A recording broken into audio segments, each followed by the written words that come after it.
I immigrated from Ethiopia 20 years ago and am now facing a family crisis with my wife Nina, mother-in-law Amara, and son Elijah after I refused to defend my son for seriously injuring an elderly woman. Some background. I work as a contractor, built a decent life here in the US, and have always tried to instill good values in my son. My mother-in-law has lived with us since we got married. She constantly undermines my parenting decisions and sides with my wife on almost everything. For the past few months, Elijah has been hanging out with a group of friends I explicitly told him to stay away from. These kids have been in trouble before. Vandalism, shoplifting, the works. Last month, I found out Elijah had been skipping school with them and grounded him. Nina and Amara thought I was being unreasonably strict, and it caused a lot of arguments in our house. Tuesday evening, I was finishing up some paperwork when my phone rang. It was the local police station. The officer said Elijah had been arrested with 3 friends after an incident at Chen's convenience store. I drove to the station, trying not to jump to conclusions. When I got there, the officer took me to a room and showed me security footage from the store. I watched as Elijah and his friends surrounded Mrs. Chen. They knocked items from her hands and tried to grab her purse as a joke. Mrs. Chen tried to protect her belongings and fell to the floor. The boys were laughing at first. Then a customer, Mr. Davis, rushed over and shoved Elijah against a wall before security stepped in. The officer told me Mrs. Chen had been hospitalized with a broken hip. Mr. Davis was being questioned about his use of force, and the boys were being charged with assault and harassment. When they brought Elijah in to talk to me, he immediately started with excuses. "We were just having fun, Dad." Mrs. Chen overreacted, and that guy attacked us for no reason. I told him I had seen the video and was deeply disappointed. I refused to make excuses for behavior that seriously injured a vulnerable person. I know how that sounds, but I couldn't lie to him. After they released Elijah to my custody pending a hearing, we drove home in silence. At home, Nina, Amara, and my sister-in-law Zara were waiting. They rushed to comfort Elijah, asking if he was hurt and if the police had treated him badly. When I explained what happened and my reaction at the station, they all turned on me. Amara called me a pathetic excuse for a father for not defending my son. Nina said a real father protects his child no matter what. Zara suggested my arthritis medication was affecting my judgment. The argument got so heated that my pain became unbearable. I had to retreat to my workshop shed. Alone in my shed, I felt overwhelmed with conflicting emotions: disappointment in my son, anger at my family's reaction, and doubt about whether I was failing as a father by holding Elijah accountable. In our Ethiopian culture, family reputation is everything, and Amara keeps reminding me that a father never publicly admits his child's wrongdoing, though I think that's ridiculous. How can kids learn if they're never held responsible? The next day, our house was divided. Nina and Amara treated Elijah like he was the victim while barely speaking to me except to criticize my betrayal. I learned that Mrs. Chen needed hip surgery and months of rehabilitation. She's a Taiwanese immigrant who supports her grandchildren after her daughter passed away, and that made me feel worse about the whole situation. Things got even more complicated when members from our Ethiopian Orthodox Church started calling. Many expressed disappointment in Elijah's behavior. Amara responded by accusing me of bringing shame on the family by not keeping private matters private. In her view, I should have somehow made this all disappear. When I suggested Elijah should face consequences and make amends to Mrs. Chen, Nina and Amara accused me of caring more about some stranger than my own flesh and blood. I tried explaining that real love means teaching accountability, not blind defense, but they wouldn't listen. Yesterday, Nina and Elijah packed overnight bags, with Nina announcing they would be staying with Zara until I remembered where my loyalties should lie. After they left, Amara told me that by not standing unconditionally with my son, I had failed not just as a father, but as an Ethiopian man. Today, I'm alone in the house except for Amara. I've been taking extra medication for my arthritis, which is now so bad I had to take time off work. I keep replaying that security footage in my mind. Mrs. Chen falling, Elijah laughing. That's not how I raised him. That's not who I want him to become. But now I'm questioning everything. In trying to teach my son right from wrong, I've somehow torn my family apart. Edit. A lot of you asked about Mrs. Chen's current condition and whether I've tried to make amends. I visited her in the rehabilitation facility yesterday without telling my family and apologized for my son's actions. She was gracious, but clearly in pain. Her grandson thanked me for coming, which only made me feel worse about the whole situation. I'm completely lost about what to do next. Am I wrong for not defending my son unconditionally? Should I go against my principles to save my marriage? Any advice, especially from parents who've faced similar cultural conflicts, would be appreciated. Now for the first update. I want to thank everyone who took the time to comment on my last post about the situation with Elijah and the Mrs. Chen incident. Your support gave me strength during this isolating week. It's been just over a week since my last post, and things have gotten worse. The day after the incident, our house became divided. Nina and Amara have been treating Elijah like a victim and barely speak to me except to criticize my betrayal of my son. I'm sleeping in our guest room because Nina refuses to share a bed with someone she says betrayed our son.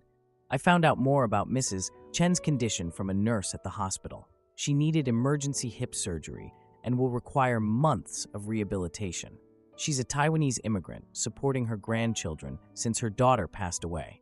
Her store is her livelihood, and now she can't work because my son thought harassing an elderly woman would be fun.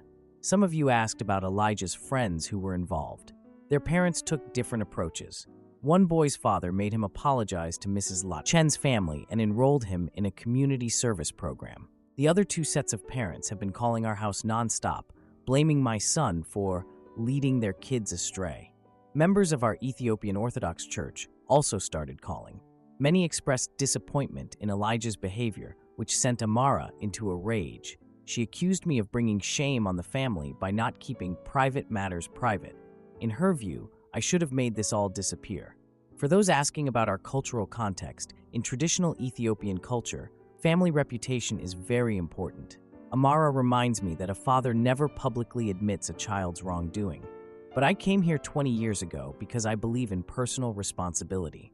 I can't sweep serious harm under the rug. Sunday, we attended church service. Nina insisted we present a united front to the community. I left early because my arthritis made it too difficult to stay. After the service, Father Tedeschi asked to speak with us privately. We followed him to his office. In his office, Father Tedeschi said he was concerned about Elijah's behavior and our family's response. Before I could speak, Amara defended Elijah, saying he was influenced by friends and that Mrs. Chen's fall was an accident. She suggested Mr. Davis should be prosecuted for attacking her grandson. When Father Tedeschi said Elijah needed to take responsibility, Nina interrupted him. "My son is being treated unfairly," she said, "and his father is failing to protect him." I stayed silent. Then Father Tedeschi said Mrs. Chen is a member of their sister congregation and her family had contacted him about the incident. Amara looked stunned. I said Elijah needed to face consequences to learn from his mistake. I felt alone. Elijah, who had been silent, suddenly erupted. "Everyone's against me. Nobody cares about my side." He stormed out and Nina followed him. Amara started lamenting in Amharic about how I was destroying our family's reputation. After they left, Father Tedeschi spoke to me privately. He encouraged me to teach my son accountability. "A father who loves his son teaches him to face the consequences of his actions," he said. "But you must also work to heal the division in your family." When I got home, I found Nina and Elijah packing bags. Nina said they would stay with her sister Zara until I remembered where my loyalties should lie. I tried talking to Elijah, but he wouldn't look at me. After they left, Amara told me that by not standing unconditionally with my son, I had failed as a father and as an Ethiopian man. "In our culture, family comes before everything," she said. Then she went to her room, leaving me alone. I visited Mrs. Chen yesterday at the rehabilitation facility without telling my family. She thanked me for coming, and her grandson asked how Elijah would make amends. I promised they would find a way. My arthritis is worse from stress, and I had to take more time off work. Many suggested family counseling, but Nina refuses. She says I need therapy for abandoning my son when he needed me most. To answer common questions. 1. Yes, I've tried calling and texting Elijah multiple times, but he's ignoring me. 2. No, I haven't contacted a lawyer yet. Zara is helping them find one. 3. Yes, I'm still taking my arthritis medication, but the stress is making it less effective. 4. No, I have no family nearby for support. My brother is in California, and my parents are in Ethiopia. Final edit before bed. I received notice of Elijah's court date in 3 weeks. Nina texted that she expects me to support our son, and tell the judge he's a good boy. I don't know what to do. I want to support Elijah, but I can't lie about what happened. It feels like I lose something important either way. The medication is kicking in, so I'll try to sleep.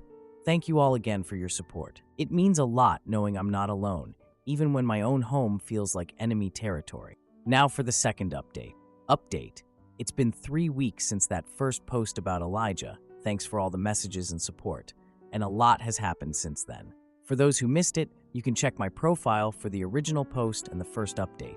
It's been a full week since Nina and Elijah packed their bags and went to stay at my sister-in-law Zara's apartment. It left me alone in the house with Amara. She's barely speaking to me except to express her disappointment. She's cooking only for herself and leaving me to fend for myself. 20 years of marriage, and this is what it comes down to. Eating microwave dinners while my mother-in-law silently judges me. Yesterday, I received the official notice for Elijah's juvenile court hearing. It's scheduled for 3 weeks from now, and despite Zara's efforts, Mrs. Chen and the store owner are pressing charges. Zara works as a paralegal at a law firm downtown and has been using her connections to try to get them to drop the case. I discovered Nina has temporarily blocked my access to our joint bank account when my card was declined at the pharmacy. I had to borrow money from a coworker to get my medication. When I texted Nina, she told me to reconsider my priorities if I want access restored. 20 years together, and she's using our finances as leverage. I'm still trying to process that. My arthritis has been flaring up with all this stress. It got so bad I had to take 3 days off work, which my boss wasn't thrilled about since we're behind on the Robertson project. I used one of those days to visit Mrs. Chen at the rehabilitation facility, which I didn't tell my family. I visited Mrs. Chen in her wheelchair. Her grandson was there and seemed surprised to see me. I apologized for what Elijah had done, and she nodded without saying much. I left more certain Elijah needs to understand the consequences of his actions. Father Tedeschi arranged a family counseling session at the church. I showed up at the appointed time and waited for 45 minutes before he told me no one else was coming. Nina had texted him that morning saying Elijah was too traumatized to face me. I nodded while Father Tedeschi spoke about patience and forgiveness, but I felt numb. After 2 weeks of tension, I convinced Nina to meet me at a coffee shop near Zara's apartment. I asked her to come alone, but she showed up with Zara. They sat across from me with matching expressions. "You haven't even tried to contact Elijah," Zara said before I could speak. "I've called Elijah daily and texted him multiple times, but he hasn't responded." I showed them my phone with the unanswered messages. They exchanged looks as if I was making excuses. I told them about visiting Mrs. Chen and suggested Elijah could do community service at the rehabilitation center to see the consequences of his actions. Zara said, "You care more about how you look to the community than your own son's future." Then she said she was helping Nina find a lawyer to fight the charges against Elijah. When I mentioned my arthritis flare-up, Nina rolled her eyes and said, "Convenient timing with your flare-up," as if I was faking my pain. Zara said they've been in contact with Mr. Davis, the man who intervened when Elijah harassed Mrs. Chen. They're threatening to sue him for assaulting a minor if he testifies against Elijah. So instead of teaching Elijah to take responsibility, you're threatening someone who stepped in to help an elderly woman? My hands were shaking so badly, I had to put them under the table. Then Nina stood up and gave me an ultimatum. Either I show up at the courthouse to support Elijah and tell the judge he's a good kid who made one mistake, or our marriage is over. After they left, I did the breathing exercises my physical therapist taught me. My phone buzzed with a text from an unknown number. It was Mrs. Chen's grandson. He thanked me for visiting his grandmother and said he respected my integrity. Most parents would just blindly defend their kid. He wrote, "It takes real character to stand for what's right, even when it costs you something." That message meant more to me than he could know. I drove back to our empty house, wondering if I'm doing the right thing. Am I a terrible father by wanting my son to face consequences? Or am I failing him more by teaching him that family connections should shield him from responsibility? Edit. I didn't expect this post to blow up. Many of you have shared similar stories about standing your ground when family wanted you to look the other way. Some messages came from people who were in Elijah's shoes and are grateful someone held them accountable. To those asking about lawyers, I haven't gotten one for myself yet, though Nina is handling our finances. I'm trying to focus on managing my arthritis while this family crisis unfolds, but I'll update when there are significant developments. The court date is approaching fast, and I still don't know what I'm going to do. Now for the final update. I can't believe it's been almost 2 months since this started. I want to thank everyone who's been following and sending supportive messages. It's meant more than you know. It's been 3 weeks since my last post, and Elijah's hearing was yesterday. I barely slept as I thought about what Nina said at the coffee shop and the message from Mrs. Chen's grandson. By morning, I decided to go to the hearing regardless of Nina's ultimatum. I wasn't going to lie for Elijah, but I wasn't abandoning him either. I got a call from Father Tedeschi on my way to the courthouse. Elijah had been skipping the counseling sessions ordered before his hearing. Nina never told me. I also learned that Amara had been telling people at church I abandoned my family during a crisis. Several close friends stopped responding to my messages, and I understood why. My arthritis was a bit better that morning, so I could drive to the courthouse without too much pain. I pulled into the parking lot and saw Nina, Zara, Amara, and Elijah standing near the entrance with a man in a suit, Zara's lawyer. When Elijah saw me, he looked away quickly and then put on a blank expression. Inside the courtroom, I sat a few rows behind my family. It felt strange to see them as separate from me now. Nina glanced back when she saw me. Mrs. Chen was near the front in a wheelchair with her grandson and the store owner. Mr. Davis sat in the back corner. When the case was called, the prosecutor played the security footage. It showed Elijah and his friends intimidating Mrs. Chen, knocking items from her hands, and her fall. Elijah's lawyer spoke next. He described Elijah as a good student influenced by peers, noted his clean record, and argued that a single mistake shouldn't define him. He downplayed Mrs. Chen's injury. When the judge asked for family input, Nina stood and said Elijah was a victim of bad influences and judgment.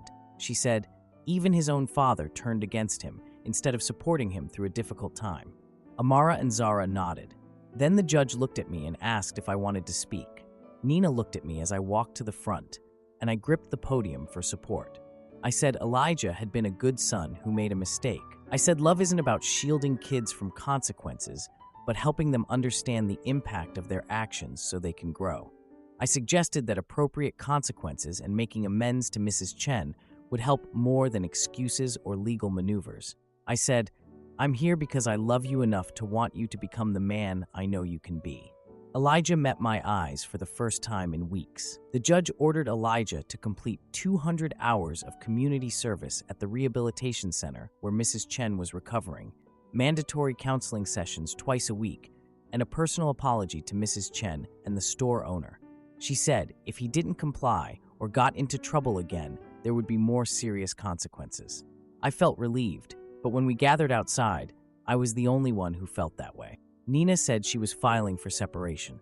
She said I had humiliated our family and betrayed our cultural values by not standing with Elijah unconditionally. 20 years of marriage, and this is how you show your loyalty, she said. Amara refused to look at me and muttered something in Amharic about shame. Zara led Nina toward the exit. As they walked away, Elijah hesitated. He glanced back at me, then at his mother. He said, I know what I did was wrong, Dad. Nina called his name, and he followed them. I stood alone in the hallway, not sure if I'd lost my family or saved my son. Maybe both. Mrs. Chen's grandson approached me as I was leaving. He said his grandmother held no ill will toward Elijah and hoped the community service would help both of them. That meant more than he could know. I got a text from Elijah asking if we could talk tomorrow after school. It's the first time he's reached out directly since this started. Nina still isn't speaking to me and contacted a divorce lawyer. But knowing Elijah wants to talk has given me a sense of peace. Maybe standing on principle costs some relationships but strengthens others. I don't know what happens next, but at least I can say I did what I thought was right, even when it was hard. I never expected things with my family to end up this way, but here we are at a crossroads none of us saw coming. Thank you all for your support through this whole mess. It's helped me hold on to my sanity.